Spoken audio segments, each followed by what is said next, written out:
किसी शहर में एक दिन एक महात्मा प्रवचन देने के लिए आए थे। उस महात्मा का प्रवचन सुनने के लिए काफी सारे लोगों की भीड़ जमा हुई थी। इतनी भीड़ में से महात्मा ने एक आदमी को खड़ा किया और उन्हें आगे बुलाया। महात्मा ने उस आदमी से कहा कि मैं आपसे 2 सवाल पूछूंगा। आप मुझे सच सच बताना, जो भी आप सोचते हो वैसा ही मुझे बताना।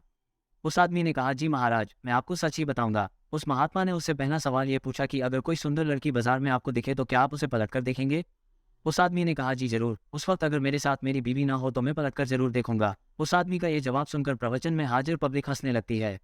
तभी महात्मा जी ने उस आदमी से पूछा कि आपको उस लड़की का चेहरा कब तक याद रहेगा? उस आदमी ने कहा, मुझे वो चेहरा तब तक याद रहेगा जब तक मैं उससे सुंदर लड़की न देख लूं। उस आदमी का ये जवाब सुनकर वहां हाजिर लोग फिर से हंसने लगते हैं।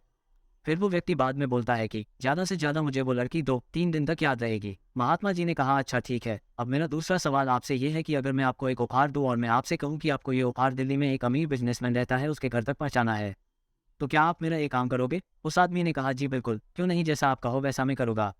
तभी महात्मा ने कहा, आप वहाँ उसके घर पर जाते हो, बाहर एक गार्ड आपके लिए खड़ा होगा। वो अंदर जाके अपने मालिक से आपके बारे में बताएगा। वो बिजनेसमैन अपने सब काम छोड़कर आपसे मिलने के लिए बाहर आएगा।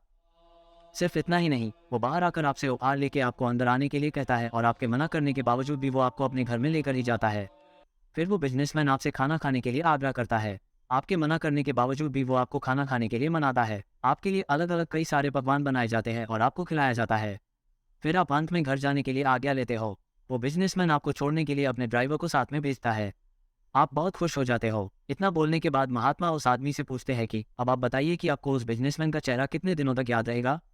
तब उस आदमी ने कहा कि महाराज, मुझे उसका चेहरा जिंदगी भर याद रहेगा। और इस कहानी से हमें यही सीख मिलती है कि हमें जीवन में अपनी सुंदर छवि बनाने में ध्यान देना चाहिए, न कि सुंदर चेहरा।